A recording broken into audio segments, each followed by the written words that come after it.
أفيقوا يرحمكم الله بقلم حيدر ياسين الحسني.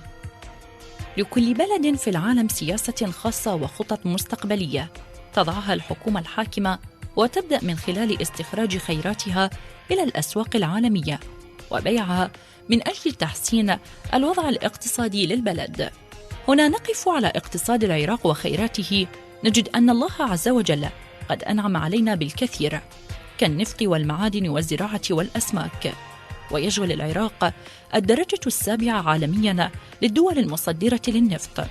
كذلك المزارات التي يتوافد إليها الملايين من الزائرين للعتبات المقدسة والمدن الأثرية والسياحية وغيرها من الخيرات التي لم يلمس المواطن العراقي من خيرها شيء.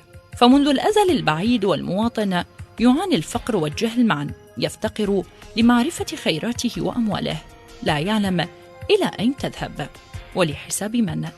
نحن نعتقد بأنها غنيمة وزعت على بعض حكامنا، ونؤكد بحكام وليس حاكم، كون العراق اليوم يتحكم به أحزاب وتيارات وقوميات وديانات وائتلافات مختلفة. وهنا نجد نسبة 50% من الشعب يعيش على بيع القوات الفارغة التي جمعها من نفايات حاويات بعض المسؤولين، وإلا من ينعم بهذه الخيرات غيرهم. هذا بالإضافة إلى المواد الأخرى التي تسمى بالعتيق، مثل خراطيم المياه البلاستيكية، المواد الكهربائية والمنزلية القديمة والمستخدمة. يقول الكاتب: هنا يأتي دور الفقير يلتقطها على كتفه إلى منزله، منها ما تباع ويعاد تصنيعها من قبل شركات ومصانع بعض المسؤولين، طبعا كل شيء تابع لهم، فهم حساسة، ومنها من يحتفظ بها لنفسه ولعائلته. أما الدرجة الثانية عن بعض الذين يحسبون أنفسهم هم أفضل بقليل من الفقير، كونهم لديهم منازل يملكونها، هم أيضا بدأوا ببيع بعض أجهزتهم الكهربائية والمنزلية في سوق هرج لشراء الطعام لأولادهم.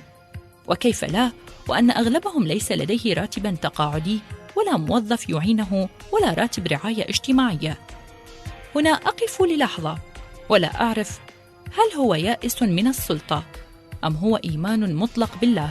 كلمة الحمد لله ماشية، الله كريم، هذه العبارات دائما ما أسمعها منهم، وهذا يدهشني كثيرا، وبعكس ما أسمعها من قبل المسؤولين أو من أولادهم المترفين يعترضون على أمر الله والعياذ بالله.